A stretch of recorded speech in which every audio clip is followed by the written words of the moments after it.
broadcast so people can tune into that conversation and receive tools and just more guidance, and I'll answer some questions. And so now I'm no longer in the ER, and I'm solely doing this work globally. People all over the country have, people are waking up and of like mind who are beginning to see. Probably helping more people, saving more lives today than you ever have before. Yeah. Thank you so much. I'm sorry we are out of time. This has been delightful. I want to hear another 40 minutes or so. This is everything we teach. Thank you so much for being on our show. Thank you so much. What a blessing. I really appreciate it. I love you all of us. We're connected. So thank you for being here. Oh, what an absolute joy and a treat for us. And we are now going to take a 10-minute break. I encourage you to go and check out Dr. Kim's website and her YouTube channels. And we'll see you back soon for the Circle of 12.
Welcome back from the break, everyone. Wasn't Dr. Kim an absolute delight? I said to her and to you and to everybody who was listening that that's the kind of doctor I would like to find. Absolutely.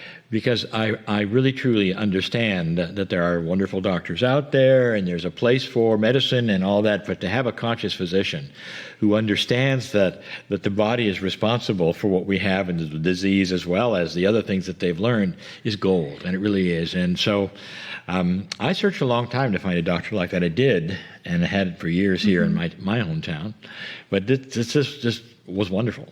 Absolutely. And the message was just so pertinent to tune into your body's wisdom.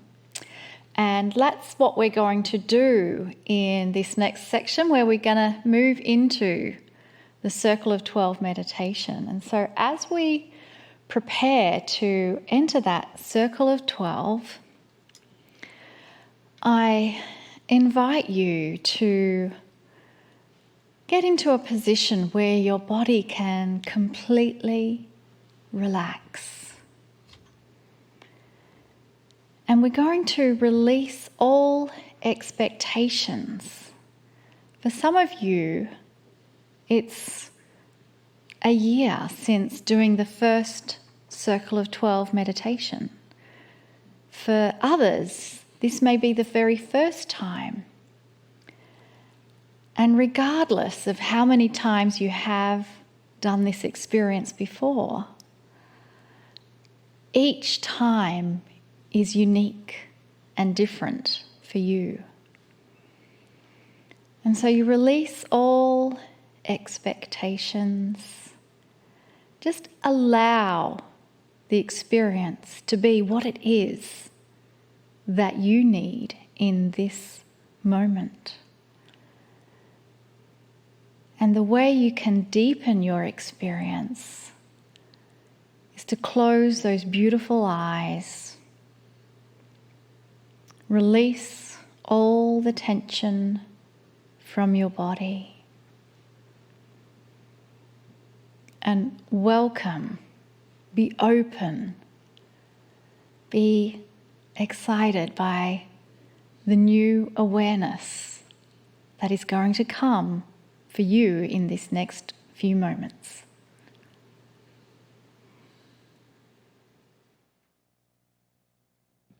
Greetings, dear ones. I am Kryon. Come a little closer.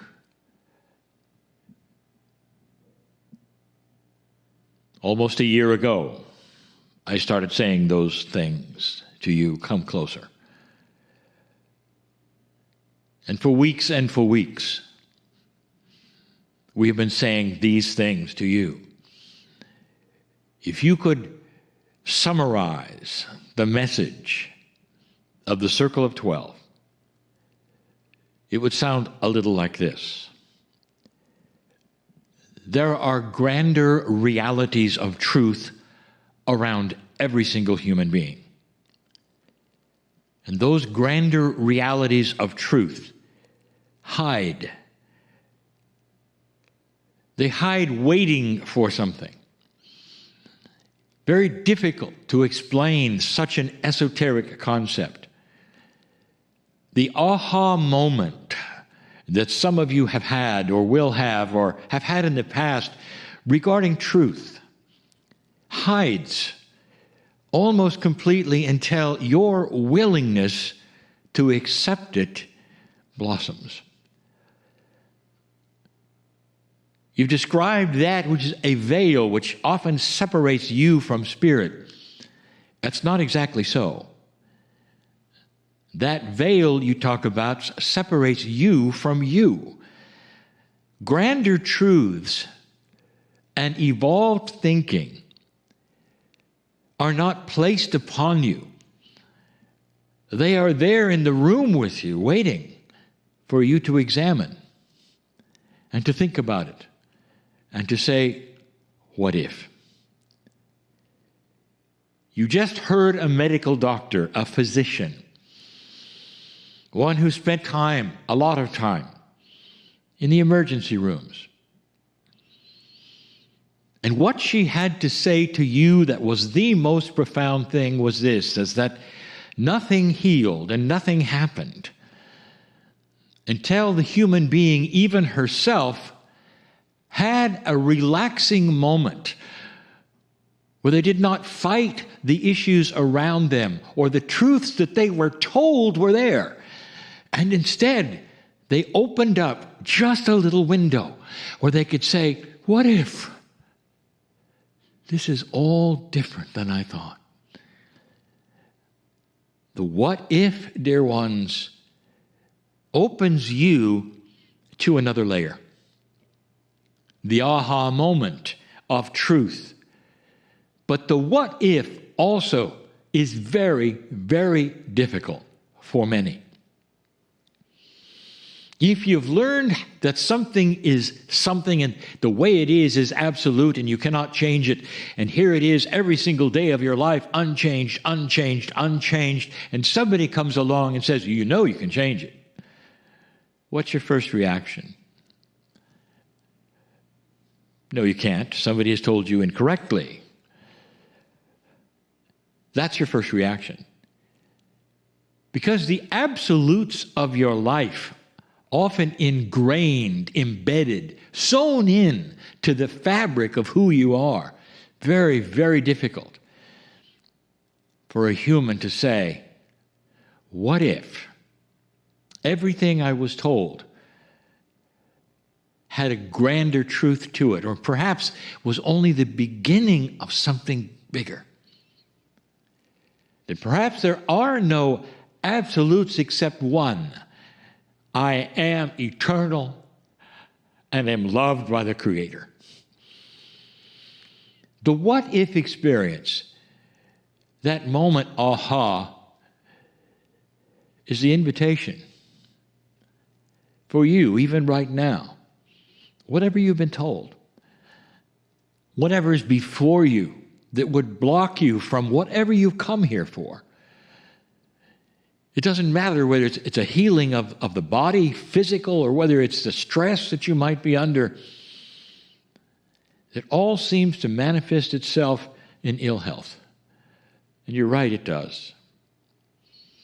The physician has told you today what she found out and discovered all of those years, not just of training, but watching those in the hospital, those before her. Perhaps some of them wither away and even expire. When she knew that if they had had an aha experience, that the body would have taken over another direction completely. The body is listening for the aha, for the acceptance.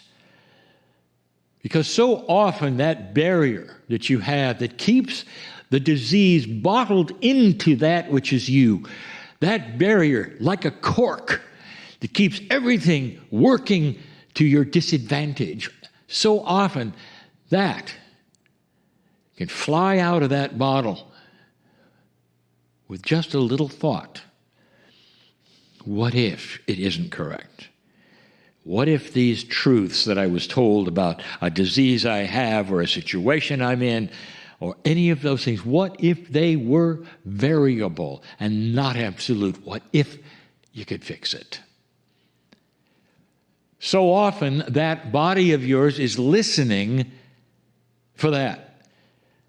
We have told you for 31 years, consciousness is a reality. Consciousness is the king physician.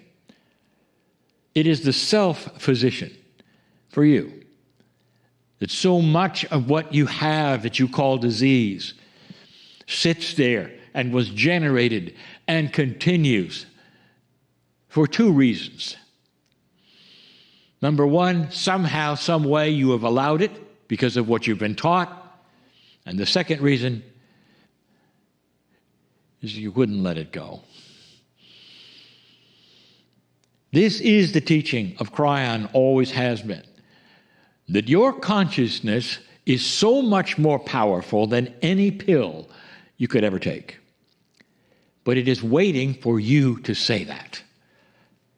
Perhaps in an affirmation, perhaps just in a thought. Wow, Kryon's right. This body of yours has been proven to be a healer with so many processes on this planet that exist now and have been ancient. The process of homeopathy, of kinesiology, and more, and more, and more. Call upon the body's wisdom to be acknowledged, number one, and then turned loose to heal, number two. It's so fascinating. If you haven't heard it before, that you can take a tincture of a chemical that has intent from a homeopathist, and your body sees the intent and goes to work on it, and healing is the result. What does that tell you about consciousness? We've told you before that you can be your own homeopathist. Your consciousness is the tincture. What are you going to do with this grander truth? There's a bridge to cross. It's always metaphoric. The bridge is going from the known to the unknown. So let's call that bridge the aha bridge. This time, this night, we're together. And let's say that one side of the bridge is what you've been told and what you cannot do and what you think you can. And the other side of the bridge is the aha, that what if everything was different than you thought? And I want you to cross that bridge with me now. And we're going to do something special. We're going to do something we haven't really done to this extent before. I want you to be able, with your mind, to cross that bridge from what you think you know to what you don't know. There's always those intellectuals that say, wait a minute, you're asking me to think about what I don't know. Yes, I am. Can you think past what you know and even say to your intellectual mind, are there things I don't know? And the intellectual mind will say, of course there are. And then you can say, okay, I'm going to think about what I don't know as a possibility. Is that okay? And the intellectual will go, I'll buy that one. Come with me, all of you. Take my hand. Let's cross that bridge.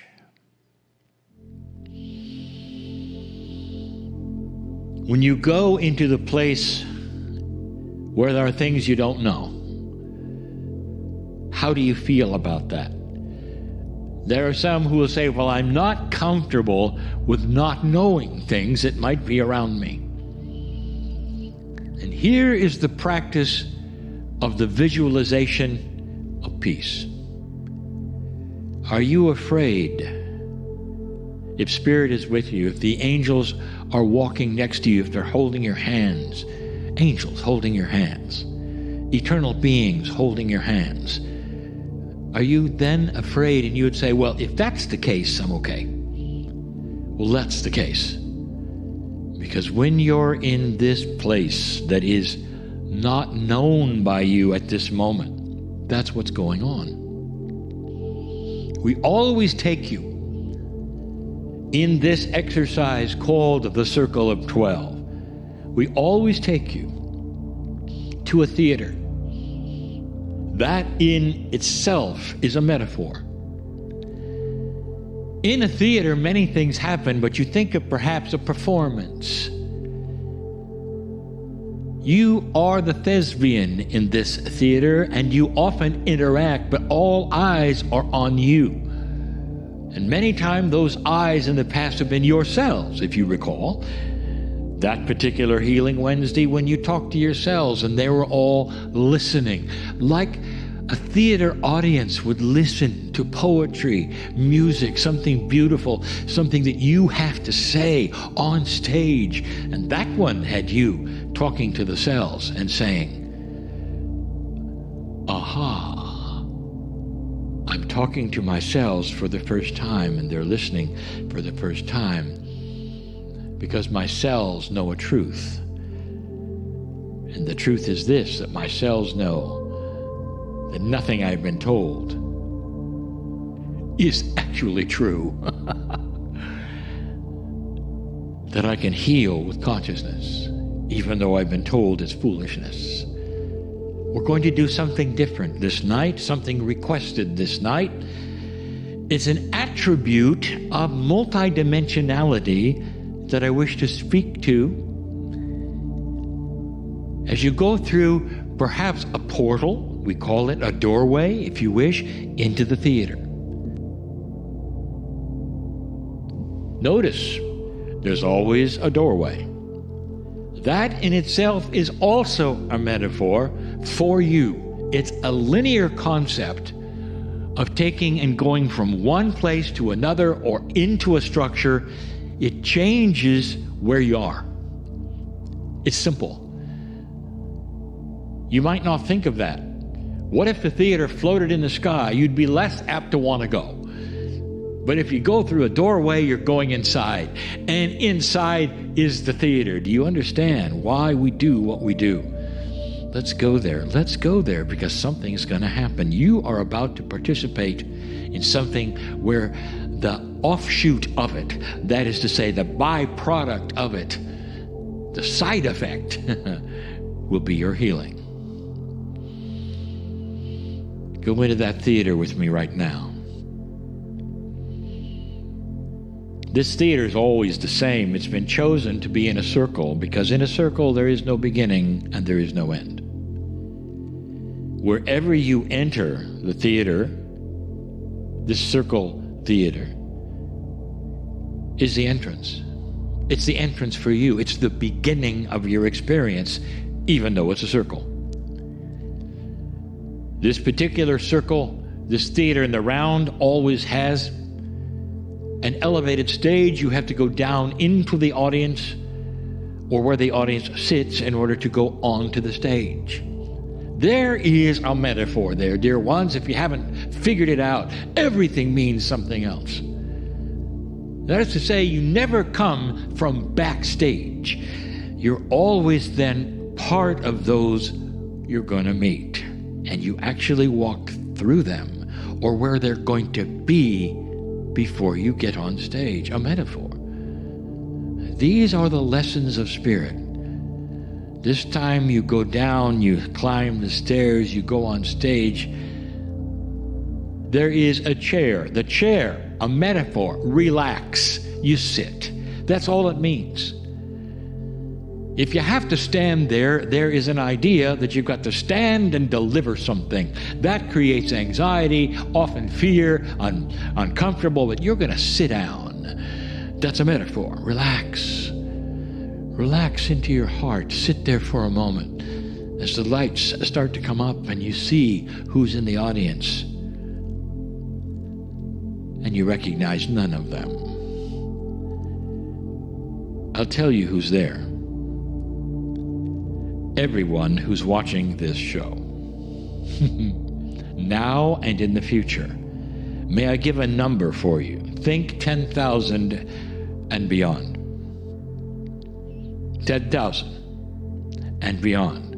Those who will see this show now and later.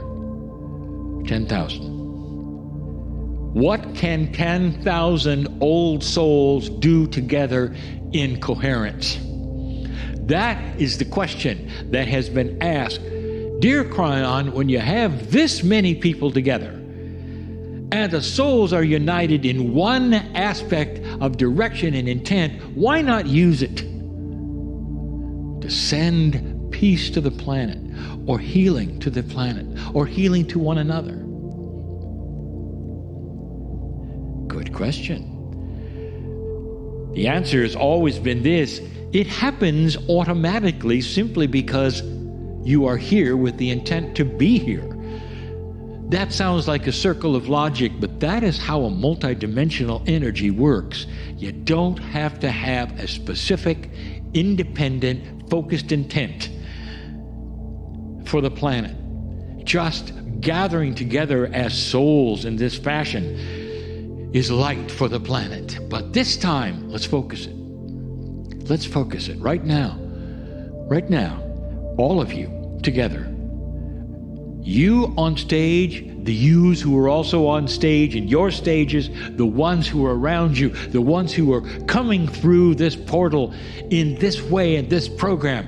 over 10,000. I want you right now to imagine this planet and visualize it at complete and total peace, where anger is something that is not normal, where greed is uncommon. Sure, it's still there, but it's not the thing that surfaces. Where kindness and compassion are the first thoughts to humanity, and where healing is starting to occur, where hospitals are starting to see it, and physicians like the one you met today are acknowledging the body is king. Heal the world. Change is upon you. See the lack of fear on this planet, all of you together, more than 10,000, focused on this. And if you do this, and if you do this well, dear ones, the side effect is healing for you and your body, because that is the process of compassion. And we have given you those trainings over and over. That is the compassionate action of you today for the planet. As you sit there with the others, making this affirmation for the planet, it comes back on you, and you will sit there and your cells are vibrating, and they're saying, aha, maybe, just maybe, what if this is the change that he or she asked for right now? Stay. Stay and think of the profundity that you're creating for this planet, dear ones. Stay. Stay and enjoy this healing. And so it is.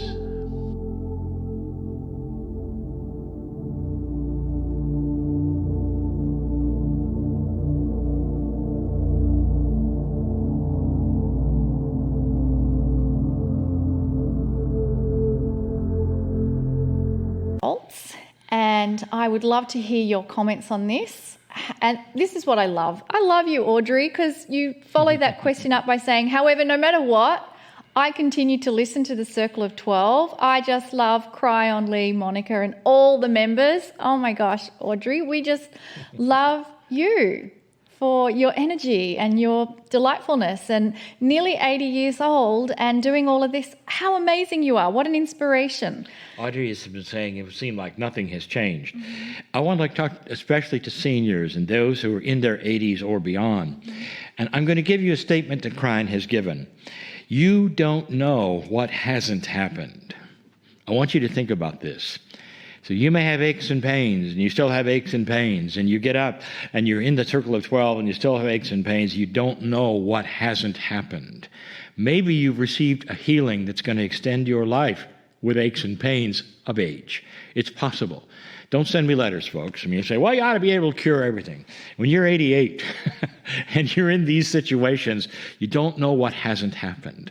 Kryon has given this information. Don't assume you think you know what healing has happened when you've had a life extension. And yes, sometimes age simply does come with creaks and these kinds of aches and pains. But God bless you for being there, for being the age you are, for being with us. And I hope you take this to heart, because I think there has been a healing in your life, and perhaps it's been one of those invisible ones. Again, you don't know what hasn't happened. Beautiful answer, Lee. And let's move into a meditation and a channeling from Kryon. And this meditation, it's simply a pause and a stop, a preparation to receive the energy of Kryon, the loving messages of Kryon. And in this preparation, you may even wish to close your eyes. You may even wish to place a hand on your heart. And you may even wish to acknowledge that the true nature of who you are is eternal. That means that you have had no beginning and you never end. We get to spend time on this beautiful planet in the bodies that we're in. It's a temple and a vessel that holds our eternalness. And so we just give gratitude and thanks for this moment where we are able to experience the contrast of our eternal nature within a vessel that has a finite experience. And you may wish to take a deep breath and then just relax further into the chair. You can place your hands on your lap if you've had them on your heart. And we welcome in the beautiful energy and message from Kryon.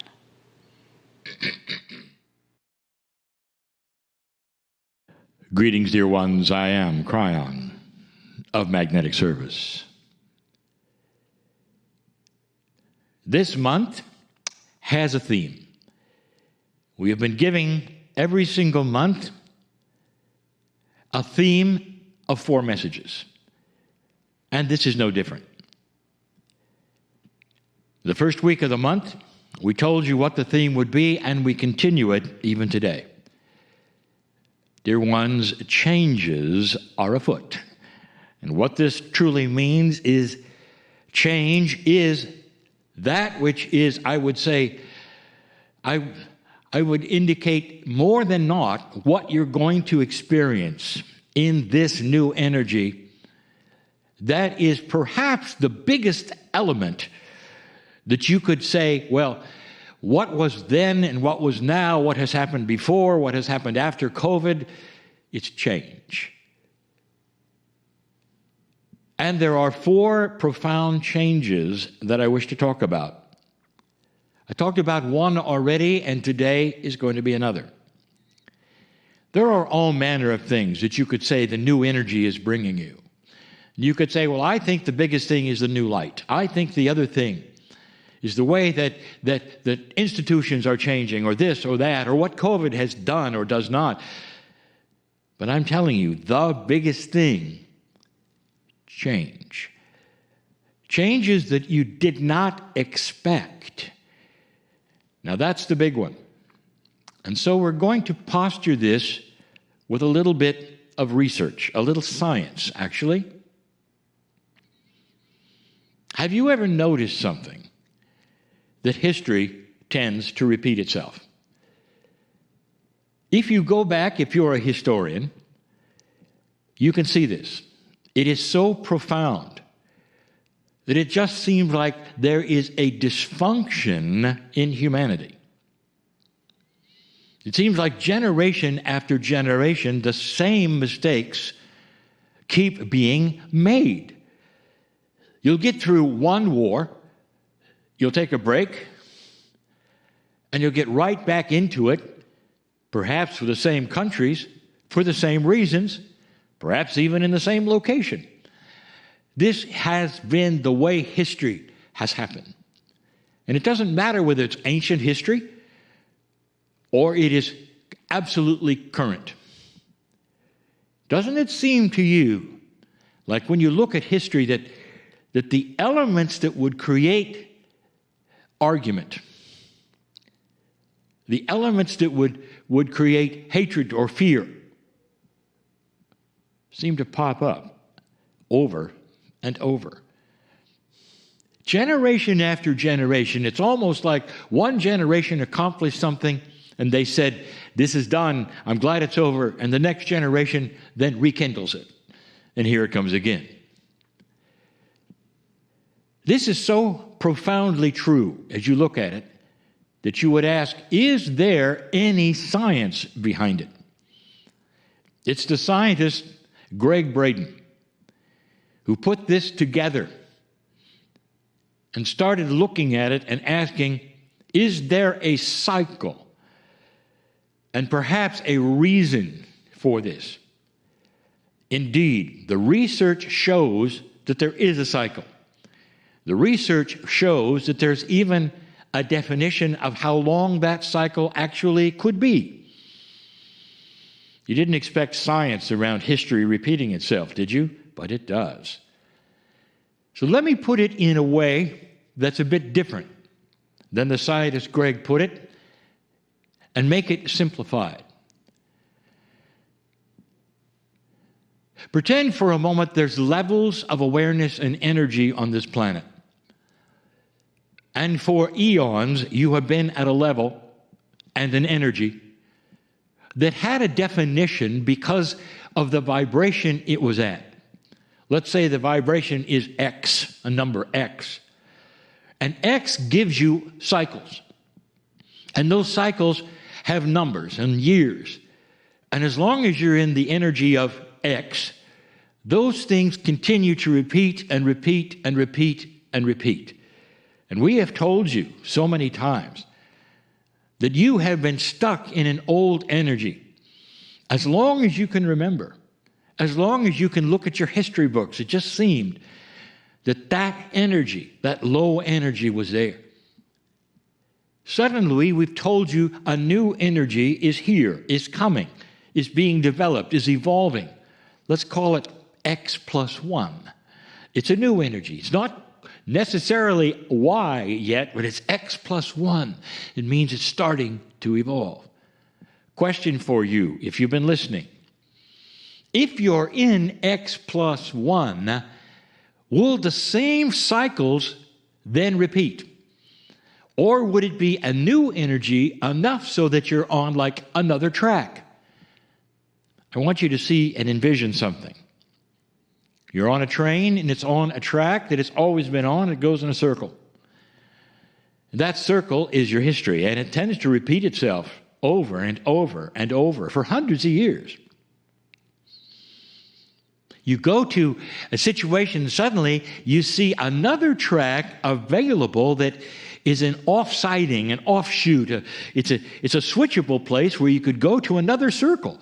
And that other circle, indeed, it's still a circle, is just on another level, up higher.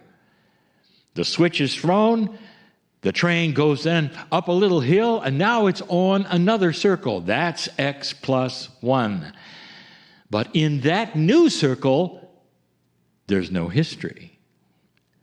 Are you seeing? You've never been around that circle. Oh, it's a long one. Maybe it lasts 50 years. Maybe it lasts a generation or more only. Maybe it lasts 100. But as the train goes up and goes to that level and then is on that circle, it's on virgin track. It's never had a history before. It's making new rules. It's making new assumptions. It is an elevated track then, is it not? X plus 1 is where you are. You've changed tracks, dear ones, and so here is the premise of the change. I want to give it to you now. I hope some of you write it down.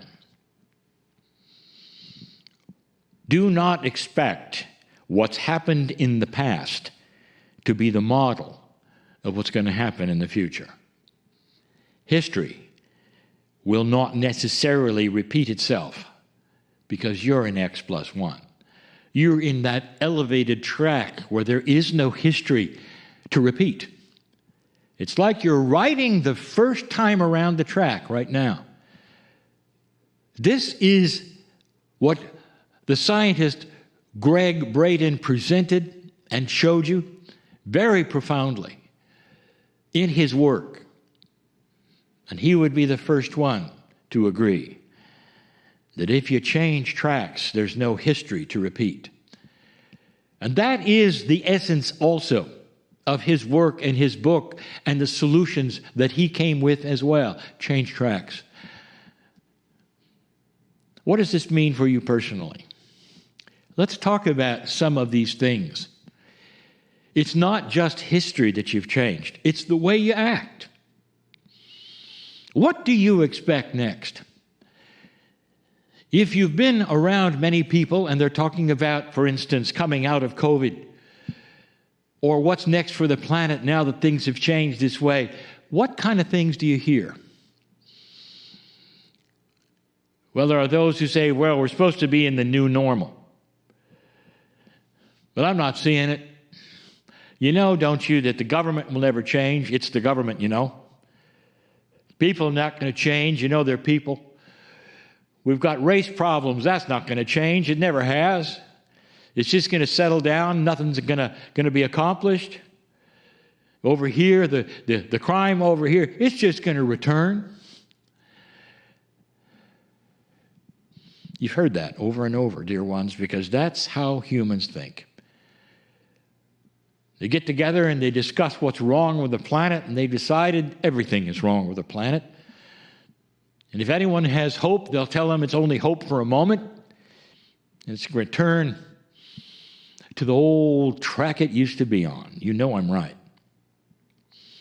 What do you do when your friends sit around and discuss how everything is going to return to where it was, and the corruption is never going to get better, and the greed is never going to get better, and the humans never get better, and you can just expect the worst? What do you do? Well, the first thing we have discussed even before is don't join in. Now, you can listen if you wish to. You don't have to walk out. But if they turn to you and ask, you can say, well, I think there's more hope than there has been in the past. That's what's happening in my life anyway. You don't make them wrong. You show them light. You don't have to say what I'm going to tell you, but you can know this. And those old souls right now who are feeling it are saying, yes, yes, we're feeling that we're on this new track. There is a new energy here. X+1 is starting on this planet. You are not going to experience in the future what you experienced in the past. There's no rule that says it's going to go back to the way it was. There just isn't. Where is it going then? And this is where you can say, I don't know, but I know that right now we have an opportunity to take it where it's never been before, to make changes that stick, to say things we want collectively for them to be a certain way, and that sticks, and it doesn't have to return to the way it was. Oh, there's more, dear ones. I'll give you one the next time we're together. It's a big one. But the lesson of this day, this change, you're on a new track. Do not expect what's happened in the past to be your future. Can you go there with me? Can you understand this? I hope so, old soul, because that is your lineage, and that is why you're here, to see it and to make the change. I am Kryon, in love with humanity. And so it is.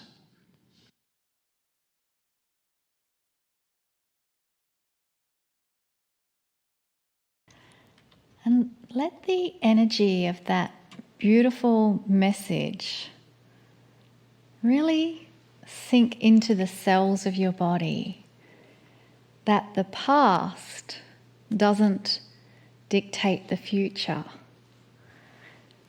Let's really cognize that whatever has happened in your past, you can let that all go, because you have the most amazing future coming your way. And we have a special guest joining us today who is the example of that exact thing, where she had things in her past that she was able to change very quickly and create a whole new future, not only for herself, but for many other patients that she has worked with. And so, Lee, we are really both excited that we have Dr. Kim D'Ermo joining us. And I just want to check, Kim, are you there? I am here. Fabulous. Well, we want to tell everyone about you. Dr. Kim D'Ermo, this is one of the things that I just love. There's a term we call conscious physician, and then you're going to hear what that means now if you're not really aware of it. Best-selling author of the Mind-Body Toolkit and founder of the American Institute of Mind-Body Medicine. She assists clients all over the world to tap into their body's wisdom and reverse pain, fatigue, anxiety, and end disease. Now, Kim knew at a young age that she was here to be a doctor, and she was here to share her awareness that our thoughts create reality. Our emotions directly affect our cells and that our bodies can heal from within. So she later attended osteopathic medical school and then went on to become a board-certified emergency medicine physician. So as a doctor who was highly empathic and energy sensitive, it was easy for her to tune in and quickly see exactly what was limiting her patient's health and keeping the disease in place. I'd like to say that about 3 times, because this is exactly what we teach, and there are things keeping the disease in place. And there in the ER and all of that, I'm quite sure she was looking at that on a regular basis, because she goes on to say, working in the emergency room for years, she was amazed at how universal this process was.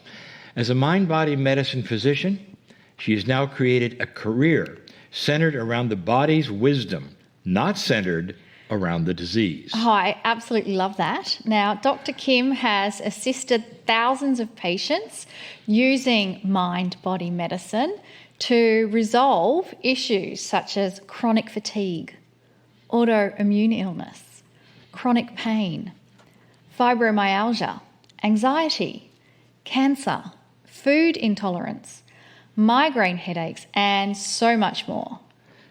This is the kind of doctor I want to find. I would actually have searched for this kind of a doctor even in my area, just to go for checkups and things like that. And here we have one right with us. Dr. Kim, welcome to the show. Well, thank you so much for having me. This is a beautiful moment for me too. Oh, well, we are so delighted. And Kim, I want to hear your story. Yeah. And you are rare because sounds like at a young age, you were already consciously aware of how we create our reality. Well, I had an awakening experience really early on. I grew up in the Boston area, and my sort of foundation was in like a Catholic, not super religious, but Catholic upbringing, and what you see is what you get. It wasn't super spiritually connected necessarily. My grandfather was a doctor, and it was sort of that old school thought that you listen to the doctor, you do what they tell you, don't ask too many questions, maybe. And certainly really grounded in the physical reality being the only reality considered. And, I'd always been very, very, very sensitive and empathic. I mean, of course, I didn't have that word at the time to even know what that was. I just thought something was wrong with me. And I understood I didn't really operate and function the way everyone around me seemed to. And tried to just stay under the radar with what the insight was. And that the mind is creative, that we're actively part of everything around us, where we're creating our reality. Thoughts are things. But at the time, that was a little bit crazy. So, I had an anxiety disorder. I was medicated. I had a lot of depression. I didn't really understand how I fit in. So I tried harder and harder and harder.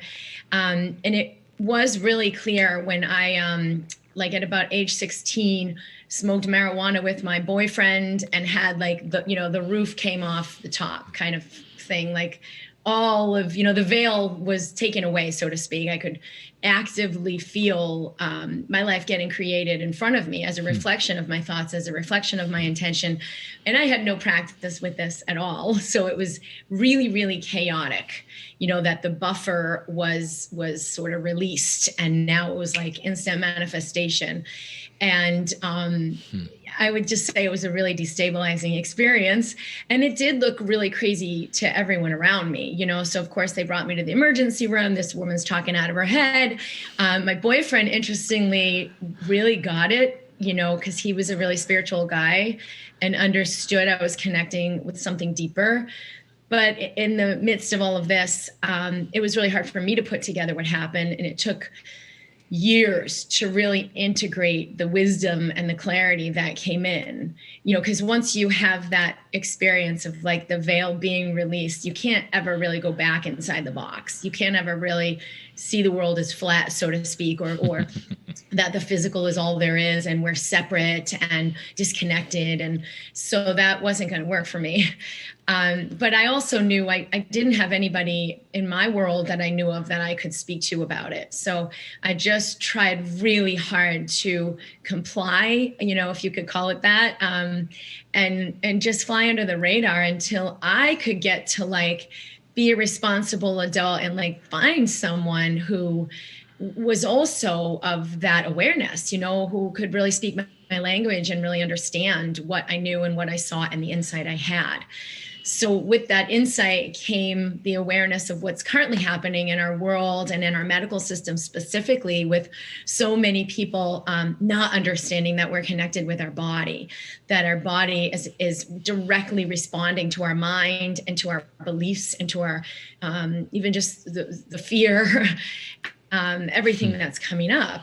And that illness, very specifically, chronic illnesses that aren't getting better, were a response to this deeper inner world and the inner fear, or the inner, we buy into lack, or we think I'm separate, or I'm my body, and we go into survival and tighten, we don't even breathe, and that the body couldn't be in harmony and health when we're in that belief system and that perspective. So with this sort of download came the awareness that I was here to be a part of that, a part of the awakening in the world, and specifically in our way of looking at health and looking at disease, and how the medical system is set up in a big misunderstanding. So, of course, it made no sense to me how that was going to happen. I'm a kid. Do I even know what I'm doing? But it changed my whole life, because I really felt like I had a calling and a purpose and a very, very deep connection with the wisdom in me. And that certainly brought me through the next several years of my life to find my way to now having created a platform to share this from a much bigger space. So at the beginning, I was telling everyone how you really did change your past and create a whole new future. And what I was referring to was the fact that you had an autoimmune illness and you reversed the symptoms in 10 days. I just love that, and I want to know more. What's the timeline of that? Was that before you became a physician or during that? This was during medical school. Mm-hmm. And I also want to say that 10 days kind of can get a little glitchy, because people expect it for themselves to be 10 days. But for me, it was call it 10 years and 10 days, right? Yeah. Because the shifting did happen in a very quick time, but it was from that onset of understanding, whoa, I'm not just a physical body. There's more to the picture. I'm a connected whole. How do I navigate this? To literally studying all kinds of different mentors and maybe some other doctors even, because Herbert Benson founded the Mind Body Institute at Harvard. And I'd listened to Joan Borisenko speak about mind body medicine. And I'd grabbed onto all of this and read everything I could get my hands on for years and years and years and years. And then more spiritual exploration of that awakening process. So this was all certainly the foundation of what allowed me to have a physical shift, the manifestation in such a short time. And I think it was sort of all part of my cosmic education to, be sitting there in medical school learning about pathology all day long.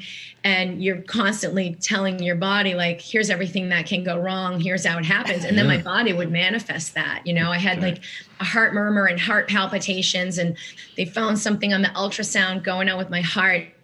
And then when we're studying the GI system, it was system after system after system. I didn't put it together until the GI system. And I'm oh my gosh, I'm so constipated. So I call my mom, because I tried everything, and I'm Mom, something's wrong. I'm just not pooping. I'm so constipated. And she's the one who said, well, don't you have doctors there all day that you're learning from? Can't you ask one of them? Because we couldn't figure it out. And I said, oh my God, actually, we have a GI doctor this week, because right now we're studying the GI system. And that's when I started to get a little suspicious, my cells are listening to all this study about pathology, and they're responding to that. And we did get myself handled with with the acute issue. But it helped me understand, like, well, there's really a deep connection, especially for me being like a highly sensitive, empathic kind of person, more like energy aware than maybe some people. I was more susceptible to that. So, it was later on, a couple of years later, where I had this like severe unrelenting fatigue, which they probably would have just said you have chronic fatigue syndrome, but that wasn't as prevalent in understanding at the time. So I saw doctor after doctor after doctor, and these like febrile, where I'd get like that malaise and kind of like you're getting sick, feverish yuckiness intermittently, and migraines, like a lot of weird things, and no one could figure it out. So of course I went from like doctor to doctor to doctor with, the full on work app, and no one could find out what was really happening. And I felt super lost because I understood the mind body connection. I understood mind over matter. I should heal myself. What am I doing wrong? And that was what I kind of kept asking is, what's wrong with me? What's wrong with me? And I understand for so many people, it's like, no, there really is something wrong with me. Like I'm trying to verify it and validate it. There's something wrong. But I didn't understand that that was sort of the very thing that made it worse and worse and worse, where it was like the second year in, now it's more complicated with more symptoms. And now lab changes, they did find stuff on my labs, but no one could still figure out what's at the core of this. So it was finally after being given the diagnosis of you have blah, blah, blah autoimmune syndrome. It was a late onset juvenile rheumatoid, blah, blah, blah. And I thought, wait a minute, this is not my solution. You have to control your environment. You can't have these foods. You can't have these toxins around you. You can't have rugs. You have to have it controlled. You have to have all these medicines. And I thought, this is not my truth, because I understood that the body was reacting, like I'm overreacting. My immune system is reactive. But I thought, this isn't just a thing that like happens. Last year, a couple of years ago, I was around these same allergens and my body didn't react.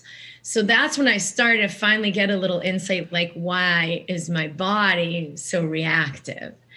And this was a little bit of an unlocking for me, because I started to see what's right about this I'm not getting, and actually ask my body, like, what do you need? Because if the body's wrong and I've got to fight it and I've got to fight my symptoms and suppress them, that's one paradigm, which I already understood was not the reality.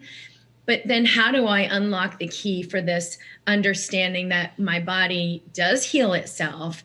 It just isn't getting what it needs in order to do that, or it's getting overloaded with stuff that it doesn't need, so it's not doing that properly.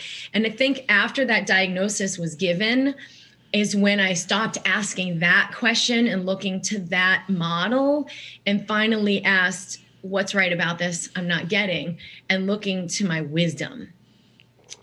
And that was when, the 10 days, it was very, very, once I tuned into my body was like, I've got you. If you're listening, we will talk. The wisdom rather is like, we will talk. And through that connection had just massive amount of insight. And I could literally feel myself clenching down, and literally feel that the severe pains and joint pains and arthritis that was developing was a direct response to my inner conversation. Well, folks, if you're listening, I hope you are, we've gone through almost a year of Healing Wednesdays and Yes. people talking about this very, very thing. You now have a position talking about exactly this. We create so much. And I didn't mean to go to this area, but right away, I looked at COVID and saw the horror there, and then indeed a disease and many deaths and all. And I just wondered, what the press was doing to exacerbate this and making people sicker, because they're now fearing it and getting closer to it even. Well, we've collectively, if you want to say, created this to let the fear, which has been, it seems like people are in fear. It's been a year. Oh, it's a year of fear. No, this fear has been there for decades and decades and decades and decades and decades. But it's been at this like really subtle level where most people were completely unaware of it. So they would just like pedal harder, run the rat race a little harder, suppress with a little more. gusto and like move on, and then live their life in this like everything's fine sort of superficial layer. And under the surface, the fear has been there. And what the fear is I'm powerless, right? The outer is the power. And what I'm just this physical thing, and I'm powerless. I'm separate. That like I'm a physical body. And so obviously our medical system sees it, you need a physical solution, right? Because people will say to me, well, if I have real disease, then this can't really apply to me, which is not true at all. So that's the second sort of lie, is like I'm a physical, separate, solid thing, which is not the truth. And will also always create fear and lack when we buy into that idea. So these sort of main things, I'm powerless, I'm physical, I'm limited, are a big foundational lie. And we cannot rise into the greatness of awakening we're here to have and the prosperity on that foundation. So it sort of needs to fall away. Now you've either kind of like studied this for a long time and begun to understand like, whoa, I'm an infinite being having a physical experience, and you have maybe been a little more versed with that, in which case this fallout of the fear really, really surfacing may not be quite as challenging for you. Like you kind of have a little bit of awareness of, as within, so without, where's my true connection to source? Because everything out there is falling away, right? Maybe I lost my job. Maybe you have a diagnosis and you're like, I could die. And it calls you to potentially connect with something that is truly substantial.